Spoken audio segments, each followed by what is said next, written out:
Tajjeb, illum 16 ta' Ottubru id-29 ħadd ta' żmien ta' matul is-sena nilqakom għal din il-quddiesa mmexxija mill-Arċisqof Charles Scicluna mill-Knisja tal-Bidnija ddedikata lill-familja mqazza.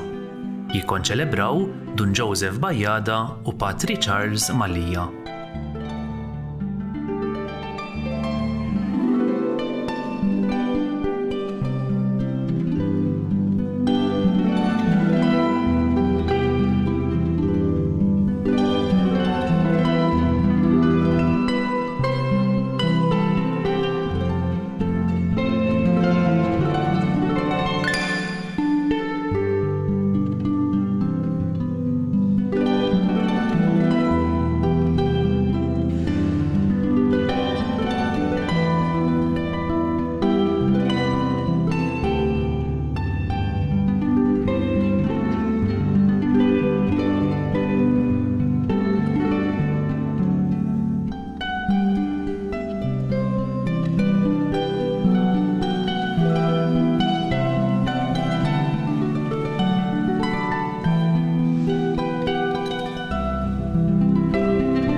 Fl-isem tal-Missier u tal-Iben u tal-Ispirtu Santu. Amen. Il-paċi magħkom. L-Isqof kull nhar ta' Ħadd joffri l-quddiesa li qaddes għall poplu kollu. Illum nagħmel l-istess. Imma għandi l-intenzjoni partikolari llum fil-5 anniversarju mill-assassinju ta' Defni Caruana Galizia li nitlob għar-ruħa għal familjari tagħha. Nixtieq nirringrazzja wkoll il-Marija Falcone li qiegħda magħna, grazzi Marija per la sua preżenza, u allura niftakru wkoll fil-vittmi kollha tal-vjolenza, fil-vittmi kollha tal-kriminalità. U allura niftakru b'mod speċjali fil-Maġistrat Falcone, fil-Maġistrat Borsellino u fil-vittmi kollha anke l-mara tal-Maġistrat Falcone, Morvillo u l-iskorta tagħhom. U nitlob ukoll għall-vittmi kollha tal-kriminalità ta' kull kulur. Għax Alla jħares lejn kulħadd bl-istess sajn ta' ħniena u ta' modrija. Imma huwa wkoll imħallef ġust. L-antiki kun ngħidu Alla għandu idejh twal. Ejjew nitolbu maħfra l-Alla kemm il-darba quddiem l-inġustizzja għażilna skiet biex nibqgħu komdi. Mulej ħniena. Kristu ħniena. Mulej ħniena. Eħenna lina Alla li jista' kollox jaħfrinna dnubietna u jwassalna l-ħajja ta' dejjem. Glorja l-Alla fil-għoli ta' smewiet u paċi fl-art lill-bnedmin ta' dira tajba. Inħafaħruk, inberkuk, nadurawk, natuġġie, irrodulek ħajra l-glorja kbira tiegħek. Mulej Alla Sultan tas-sema, Alla Missier li nista' kollox, mulej Iben waħdini Ġesu Kristu, mulej Alla ħaruf talla bin il-Missier. Int li tneħħi d-nubiet tad-dinja ħenna lina. Int li tneħħi d-nubiet tad-dinja il-qatt tal-btana. Int li qiegħed fuq l-lemin tal-Missier ħenna lina. Għaliex int waħdek qaddis, int waħdek mulej, int waħdek il-għoli Ġesu Kristu, mal-Ispirtu Santu, il-glorja tal-Missier Alla. Amen. Nitolbu. U Alla ta' dejjem li tista' kollox għamel li norbtu dejjem ir-rida tagħna ma' tiegħek. U naqdu s-seta tiegħek b'qalb safja. Bibnek Ġesu Kristu Sidna li hu Alla, u miegħek jgħixu jsaltan fl-imkien mal-Ispirtu Santu għal dejjem ta' dejjem.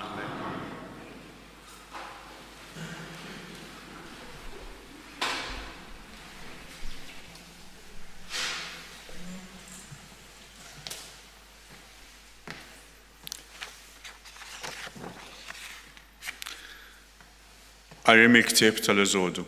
F'dak iż-żmien il-poplu ta' Amalek qam u tqabad ma' Iżrael f'Rafidim. Mosè qal lil Ġoswe: għażel irġiel u mur tqabad ma' Amalek. Jien noqgħod wieqaf fuq il-qaċċata tal-għolja bil-ħatar tal-Lafidi. Ġoswe għamelek kif qallu Mosè u mar jitqabad mal-Amalekin. Mosè, Aron u Hur telgħu fuq il-qaċċata tal-għolja. Kull meta Mosè kien jerfa' jdejh, Iżrael kien jirbaħ. U kull meta kien iniżżel idejh, kienu jirbħu l-Amalekin. Meta idej Mosè bdew jitqalu, ħadu ġebla u qegħdu ilu taħtu. U qgħad bil-qiegħda waqt li Aron u Hur żammewlu diraħ, wieħed kull naħa. Hekk idejh baqgħu sodi merfuqa sa nżul ix-xemx. U Ġoswe qeret lil Amalek u l-poplu tiegħu b'xifer ix-xabla. Il-kelma tal-Mulej.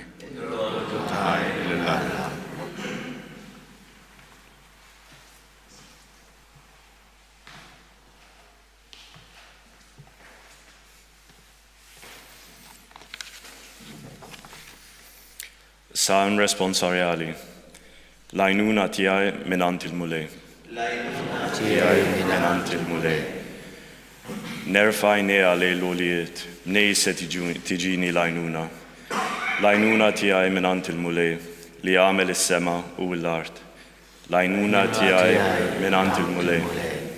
Ma jħalli qatt li riġlek jotor, ma jonosx dak li jħarsek. Ara la jonos u laqnas jorqot, dak li jħares lill-Iżrael. L-għajnuna tiegħi minant il-Mulej. Il-Mulej u dak li jħarsek. Il-Mulej u d-del tiegħek fuq lemintek. Ma tolqtokx ix-xemx bin-nar, anqas il-qamar bil-lejl. L-għajnuna tiegħi minant il-Mulej. Iħarsek il-Mulej minn kull deni u jħarislek ħajtek. Il-Mulej iħarsek fil-ħruġ u d-dħul tiegħek. Min issa u għal dejjem. L-għajnuna tiegħi minant il-Mulej.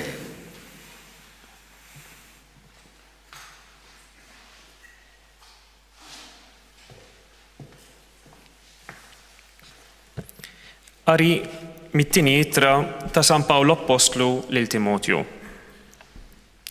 Aziz, ibqa' miexi f'dak li tallimt u emmint bisħieħ, għax taf mingħand min tallimtu u għax sa minn żmien żokritek sirt midħla tal-kotba mqazza li jistgħu jagħtu klerf li jwassal għas-salvazzjoni permezz tal-fidi fi Kristu Ġesu.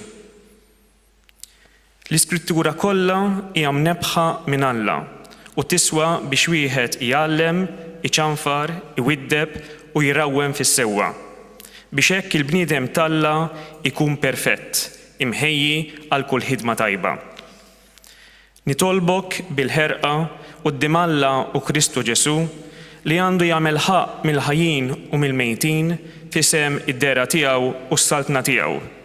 Xandar il-kelma, insisti f'waqtu u barra minn waqtu, ċanfar, widdeb, wissi bis-sabar kollu u bit-talim. Irroddu ħajr lil Alla.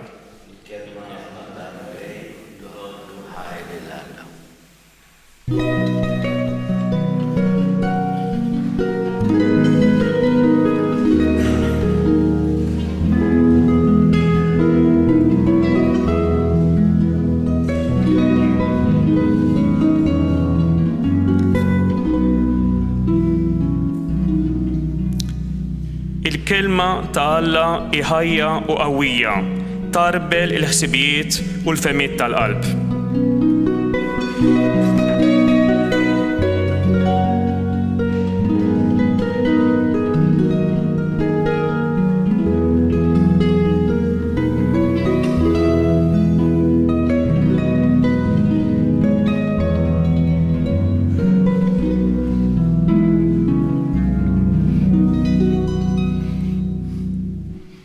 Il-Mulej ma'kom, qari mill-Evanġelju skont San Luqa.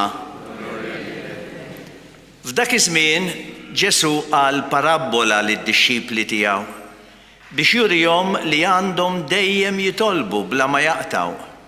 Qallilhom: kien hemm f'belt wieħed imħallef li la kien jibża minn Alla u lanqas iħabbel rasu minn ħadd.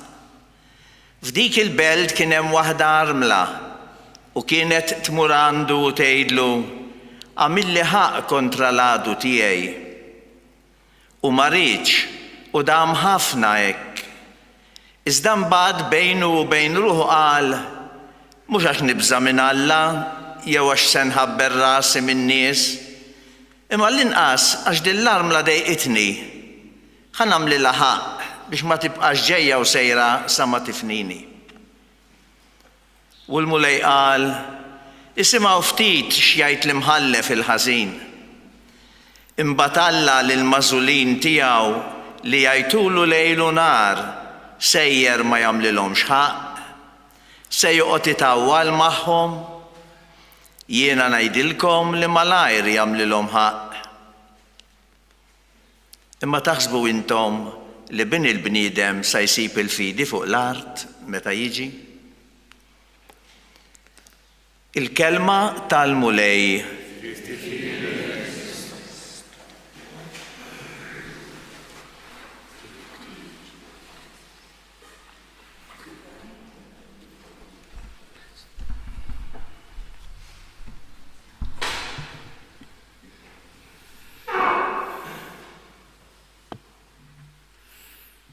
Ġesu jatina tixbiħa parabola ban speċifiku qawwi. Rid jurina li għandna dejjem nitolbu bla ma naqtu.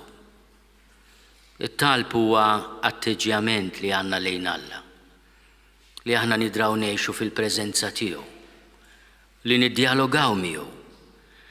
Allura nħossu fuqna l-ħarsa tiegħu imma wkoll inħalluh ikellem lil qalbna.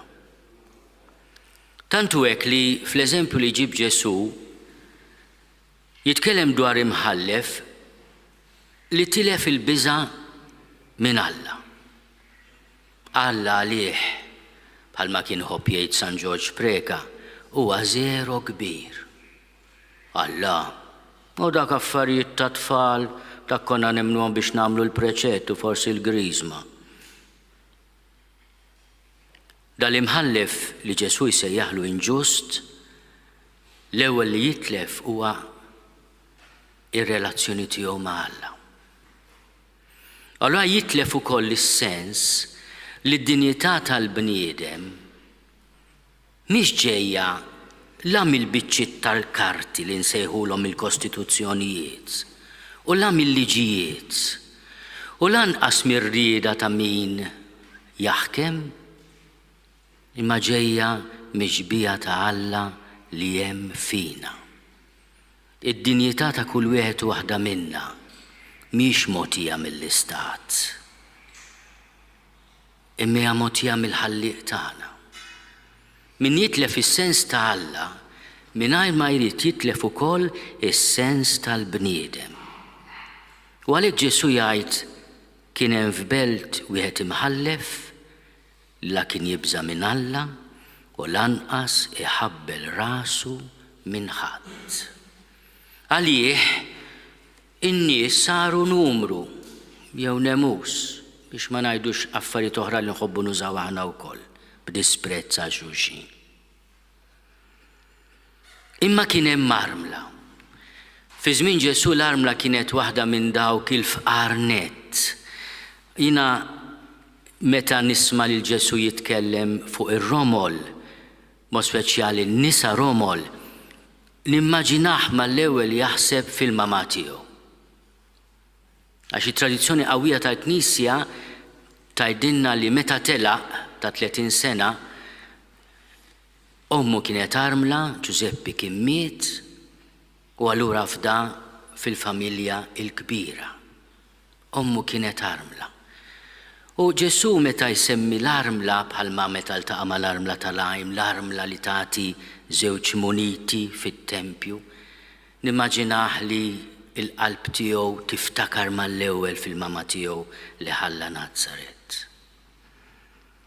Imma din l-armla kellha l-insistenza ta' min verament għandu ħaġġ kbir għall-ġustizzja, għamilli ħaq, għamilli ġustizzja. Għall-ewwel imħallef ma jagħtix każ. Għax la ma jgħadux każ jagħti każ il-Alla, mhux se jagħti każ il-bnedmin. Imma ħin minnhom jgħid di se tkompli tifnini. Aħjar nara x'se nagħmel. Kultant jiġri hekk ukoll fir-relazzjoni tagħna l-bnedmin. U allura donnu l-kelma ta' Ġesu qed tagħmlilna kuraġġ biex meta nfittxu l-ġustizzja ma naqtgħux qalbna. Irridu nitalmu ftit mill-perseveranza, l-kuraġġ u l-qawwa ta' din l-armla. Li ħin minnhom ħadet il-ġustizzja biex almenu ma tkomplix tifni lil min għandu l-poter. U hawnhekk tiġi d-domanda li ħafna trabi hija sfida l-fidi tagħna. Imma Alla fejn qiegħed? Meta aħna ngħixu mumenti ta' inġustizzja u donna l-kattiverja tal-bniedem tieħu over. Alla fejn qiegħed? Alla qed jisma'na. Din hija d-domanda li Ġesu stess jagħmel għax jifhem li lilna hija domanda li tkidna tassew. Imma jekk jien għandi l-għaġġ u l-ġuħ għall-ġustizzja bħalma kellha dik l-armla, illura Alla il-karba tiegħi ma jismaħiex u kemm se jdum ma jismaħ. Ġesu jassigurana li il-mulej jisma' t-talba tagħna. Forsi il-kategoriji tagħna ma jaqblux għax Alla iż-żmien tiegħu huwa differenti minn tagħna. Aħna nkejluh bl-arloġġi. Alla ikejlu b'mod differenti. Anke għaliex irid ukoll jinqeda bil-libertà tagħna biex jagħmel ġustizzja. U d-domanda tagħna qabel nibdew ingergru ma' Alla u nifnuh hija aħna qed nagħmlu l-parti tagħna. Aħna l-parti tagħna qegħdin nagħmluha. Jew inkella minħabba s-silenzju, il-kompliċità, il-biża' tagħna qed intelfu lill-Alla milli jagħmel ġustizzja. Minnhom il-Papa jitkellem dwar San Giuseppe u jgħid intom taħsbu li Alla ddeċida li jsalva lill-ibnu hekk bil-maġik le. Afda kollox f'idej San Giuseppe. San Giuseppe ma nafx kienx jeżisti Panadol fi żmienu, imma naħseb jien kien ikun hemm żgur jieħu ma rridx nagħmel riklami, ħanajdu xi ħaġa li tneħħilek l-uġieħ ta' ras għax inkella tiġi quddisa bitqejjed tal-prodott kif jgħidu. Imma naħseb jiena kieku San Giuseppe kien ikollu jordna bil-kaxxi tant kellu taħbid biex jisalva lil dat-tifel li jridu joqtluh kulħadd. Kellu jmur refuġjat fl-Eġittu u mbagħad imur Nażaret biex jipproteġi lill-familja, jaħdem bl-araq ta' ġmienu, isib mod kif jgħajjex fil-faqar lill-liben ta' Alla magħmul bniedem. Imma Alla irid ukoll il-kooperazzjoni tagħna biex jirrispondi għat-talb u l-karba tal-poplu tiegħu. U l-Vanġelu tal-lum jispiċċa b'domanda mingħajr risposta.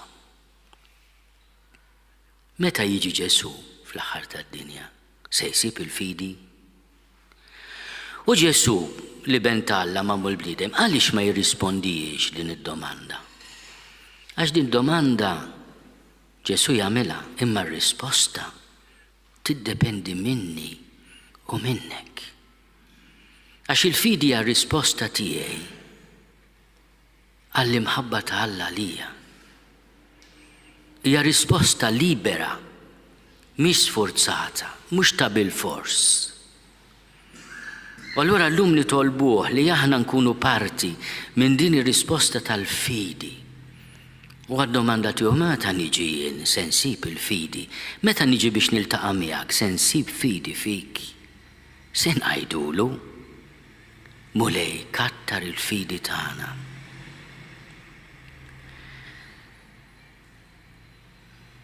Kont qed nisma' klip żgħira b'recording ta' intervista ma' persuna li llum iddekjarat li l-annifisa ħatja tal-qtil, tal-assassinju ta' Defni Caruana Galizia. Minnhom qal li dak li jagħmel kien business as usual. Business as usual. Aħna qegħdin hawn, aħna minn aħna tal-liema kulur aħna nitkellem ċar. Biex l-assassinju tal-bnedmin qatt ma jkun business as usual.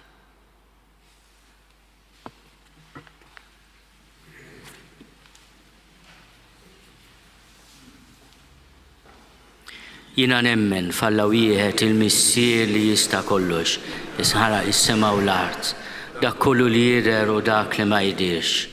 U f'mulej wieħed Ġesu Kristu, iben waħdini ta' Alla, imnissel minn missier qabel kull żmien. Alla minn Alla, dawl minn dawl, Alla veru minn Alla veru. Imnissel mhux magħmul, natura waħda mal-missier u bih sar kollox. Niżel mis-smewiet għalina l-bnedmin u għal-fidwa tagħna. U għal-ġisem bis-seta tal-Ispirtu Santu minn Marija Verġni u sar bniedem. Salbuha lina, bata taħt Ponzju Pilatu, mietu difnuh, u fit-tielet jum qam minn bejn l-imwiet skont il-kodba mqazza, u tela s-sema u qiegħed fuq l-lemin tal-missier, u għandu jerġa' jiġi bil-glorja biex jagħmel ħaq mill-ħajjin u mill-mejtin, u s-saltna tiegħu ma jkollix tmiem. U fl-Ispirtu Santu mulej li ġant najja, li ġej minn missier u mill-liben, li jum mweġġa fl-imkien mal-missier u mal-iben u li tkellem fom il-profeti. U fi knisja waħda, qaddisa, kattolika, apostolika, nistqarma mudija waħda għal-maħfra tan-nubiet u nistenna l-qawma mill-imwiet u l-ħajja ta' żmien li ġej. Amen. Nitolbu l-mulejja tina d-dawl id-don tal-fidi, għaġġ u ġuħ kbira l-ġustizzja u l-kuraġġ li namlu id-dover tagħna. Nitolbu għal-vittmi kollha tal-kriminalità, u speċjali dawk li sfaw vittmi innoċenti tal-aggressività, tar-reba, tal-inġustizzja, biex intom u lejta tihom il-mistrieħ ta' dejjem. Nitolbu għal dawk kollha li ħadmu l-ġustizzja fostna biex ikunu dawl ta' verità u difensuri tal-fqar, tal-romol u tal-iltima. Nitolbu. Signore, tu hai detto, beati i perseguitati per la giustizia, perché di essi è il regno dei cieli. Ti preghiamo per tutti coloro che, come Defni Caruana Galizia, come mio zio il giudice Giovanni Falcone, hanno sofferto e dato la vita per un mondo di giustizia e legalità, affinché il loro sangue, dato in sacrificio, dia frutti di bontà e integrità e contribuisca a stabilire il regno di Dio nel cuore della nostra società. Preghiamo. Ismana nitolbuk mulej. Nitolbuk mulej bl-interċessjoni tal-familja mqazza ta' Ġesu, Giuseppe u Marija, li tatina paċi fil-qalb u tħarisna mis-sens tal-vendetta, aħna u nitolbu ġustizzja bi Kristu Sidna.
Nitolbu ħuti biex is-sagrifiċċju tiegħi u tagħkom ikun joġob lill-Alla l-Missier li jista' kollox.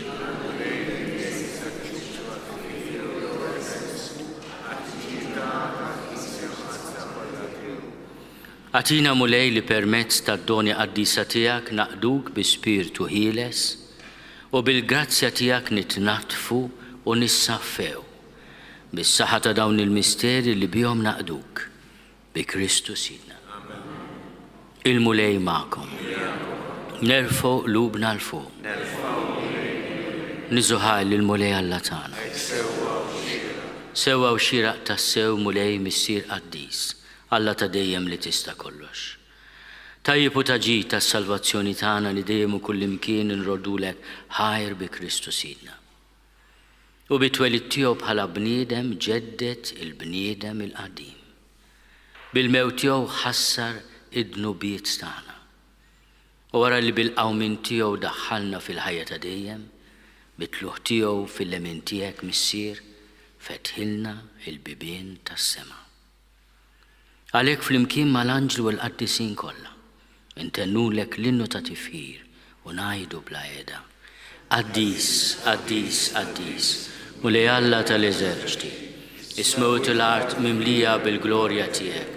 Osanna fl-oli tas-smewiet. Imbirek min ġej f'isem il-mulej. Osanna fl-oli tas-smewiet. Qaddis tas-sew int mulej. Inti lajn ta' kull dusija. Qaddis għalhekk nitolbuk dawn l-offerti bil-barka tal-Ispirtu tiegħek biex isiru għalina il-ġisem u d-dem ta' Sidna Ġesu Kristu. Li meta kien se jingħata biex minn rajħi bati ħal-ħobs ratti l-ħajr qasam tali d-dixxipli tiegħu qal. Ħudu u kulu l-koll minn dan għax dan huwa ġismi li jingħata għalikom.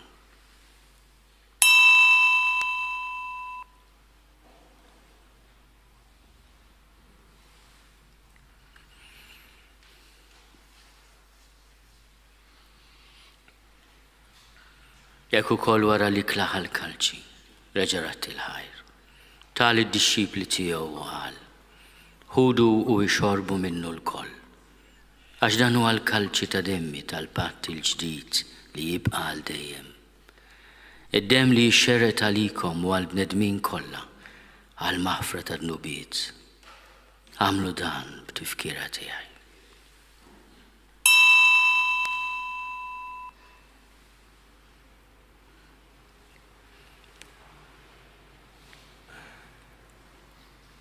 Dan hu l-misteru tal-fidi. Inħabbru l-mewt tiegħek mulej, inxandru bil-ferħ l-qawmin tiegħek, nistennewk sa ma tiġi fil-glorja. Għalhekk aħna nagħmlu dan tifkira tal-mewt u l-qawmin ta' Sidna Ġesu Kristu. Nofrulek mulej il-ħobs tal-ħajja u l-kalċi tas-salvazzjoni. Nurrodulek ħajra xogħbok tilqana hawn quddiemek biex nagħduk. U miċ-ċokon tagħna nitolbu li l-Ispirtu Santu jaqadna f'ġisem wieħed, lilna li nieħdu semm il-ġisem u d-demm ta' Kristu. Ftakar mulej fil-Knisja tiegħek imxerda mad-dinja kollha. Wettaqa' fl-imħabba fl-imkien mal-Papa Franġisku. Miegħi għaddej tiegħek mingħajr ma jistħoli. Mal-Isqof Joseph li qed jgħinni, mal-Isqof Anton u mal-Ministri tiegħek kollha. Ftakar fħutna li raqdu bit-tama tal-qawmien. Ftakar fil-mejtin kollha, mod speċjali l-vittmi innoċenti tal-vjolenza, mod speċjali Dafni. Daħħalhom quddiemek fid-dawl tas-seb tiegħek. Ħenna lina l-koll nitolbuk. għati l-inna u koll il-wirt tal-ħajja ta' dejjem. Flimkien mal-Verġni mqazzom Malla Marija, mal-arus tagħha San Giusepp, mal-Appostli u l-qaddisin kollha li jgħixu fil-ħbiberija tiegħek sa mill-biru tad-dinja. Għamel li magħhom infaħruk u nsebħuk b'Ġesu Kristu ibnek. Bi Kristu ma' Kristu fi Kristu jingħata lilek Alla missieri tista' kollox, flimkien mal-Ispiritu Santu, kull ġieħu glorja għal dejjem ta' dejjem. Ejjew nitolbu kif għallimna u ridna nagħmlu li ben ta' Alla Ġesu għas-salvazzjoni tagħna. Missierna li inti fis-smawiet jitqaddes ismek, tiġi saltnatek. Ikun li trid int kif is-sema hekk fl-art. Ħobżna ta' kuljum atina llum, aħfrinna dnubietna bħalma naħfru lil min hu ħati għalina. La ddaħħalniex fit-tiġrib, iżda eħlisna mid-den. Eħlisna nitolbuk mulej minn kull deni. Atina fit-tiebu li nagħtihak il-paċi fi żmienna. Biex inkunu ħielsa dejjem mitnub u mħarsa minn kull inkwiet. Aħna u nistennew u nittamaw ilena u l-miġja tas-Salvatur tagħna Ġesu Kristu. Għax tiegħek hija s-salta l-qawwa u l-glorja għal dejjem. Mulej Ġesu Kristu li għat lill-apostli tiegħek. Inħallilkom is-sliem natikom is-sliem tiegħi. La tħares lejn dnubietna. Iżda ħares lejn il-fidi tal-Knisja tiegħek. Ħati jaslimu l-għaqda li jint trid fiha, int li tgħixu s-saltan għal dejjem ta' dejjem. Amen. Il-paċi tal-mulej tkun dejjem magħkom. Miegħek ukoll. Għatu l-paċi lil xulxin.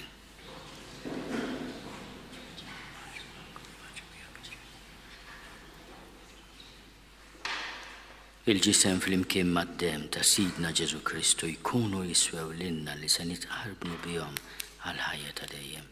Ħaruf Talla li tneħħi nubiet tad-dinja ħenna lina. Ħaruf Talla li tneħħi nubiet tad-dinja ħenna lina. Ħaruf Talla li tneħħi nubiet tad-dinja. Mulej Ġesu Kristu bil-Alla l-ħaj. Bil-mewtijek kif rid minnek il-missier u bil-ħidma tal-Ispiritu Santu. Intajt il-ħajja lid-dinja. Dan il-ġisem u d-dem qaddis tiegħek, eħlisni minn ħtieti kollha u minn kull ħażen.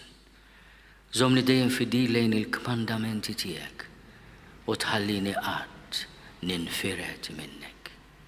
Mulej Ġesu Kristu nitolbok li din itqarbina bil-ġisem u d-dem tiegħek ma tkunx il-kundanna tiegħi.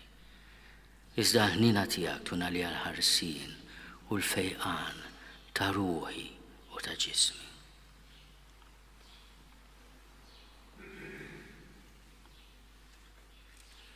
Danu l-ħaruf Talla, danu li neħed nubiet tad-dinja. Ħenin dawk li huma mistiedna l-ikla tal-ħaruf.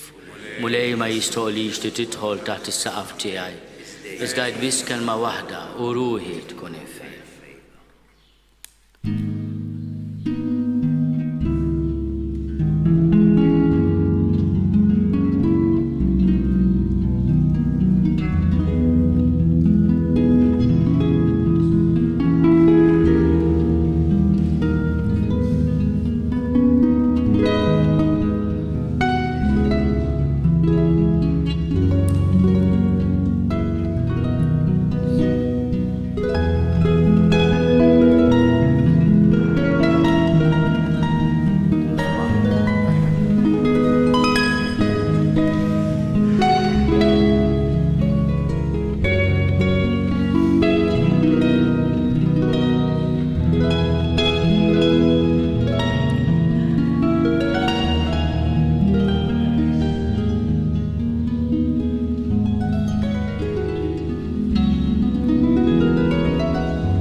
Mulej, għamilni strument tal-paċi tiegħek. Fejn hemm il-mibeda, ħallini nħeġġeġ l-mħabba. Fejn hemm il-ħtija, ħallini nferrex il-maħfra. Fejn hemm id-dubju, ħallini ndaħħal il-fidi. Fejn hemm tieħ il-qalb, ħallini nqawwi it-tama. Fejn hemm id-dlam, ħallini nkebbes id-dawl. Fejn hemm in-niket, ħallini nxerret il-ferħ. La tħallix li jiżjed infittex li nkun infarraġ milli nfarraġ jien. La tħallix li jiżjed jifhimni ħaddieħor milli nifhem lil ħaddieħor jien. La tħallix li jiżjed inkun maħbub milli nħobb jien. Għax meta nagħtu aħna naqilgħu. Meta naħfru aħna nkunu maħfura. Għax meta mmutu aħna nqumu għal ħajja ta' dejjem. Amen. Nitolbu. Għamil mulej li bissem li nieħdu fis-sagrament imqazza, nimxu l-qoddim fi triq it-tajba, jekk li neqdew sewwa bil-ġid tal-art u nikbru fl-erf bil-ġid tas-sema bi Kristu Sidna. Il-mulej magħkom. Iberikkom Alla li jista' kollox, il-Missier u l-Iben u l-Ispirtu Santu. Morru fil-paċi ta' Kristu. Għatihom u mulej il-mistrieħ ta' dejjem. Jistrieħu fis-sliem.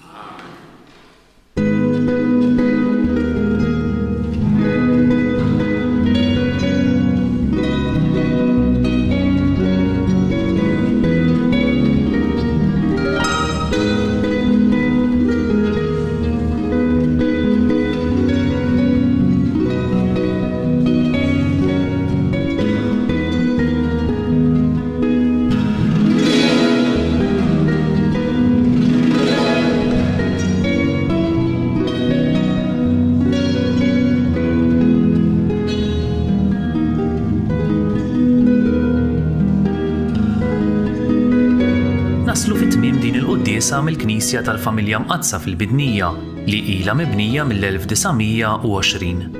B'dikriet ta' 17 ta' Ottubru 1988 din il-Knisja ġiet imwaqqfa bħala żona pastorali u 3 snin wara propju fl-1991 saret ukoll ċentru għall-attivitajiet pastorali. B'dawk id-dettalji naslu fit-tmiem din ix-xandira tal-lum. Infakrukom li kull nhar ta' Sibt filgħodu qed terġa' tixxandar il-quddiesa tal-jum mill-Kurja tal-Arċisqof fid-9:09 ta' filgħodu fuq TVM. It-talba tar-Rużarju titkompla online fuq knisja.mt. Grazzi tal-li naqadtu magħna l dan il-mument ta' talb. Nawguralkom il-kumplament tal-ħadd tajjeb.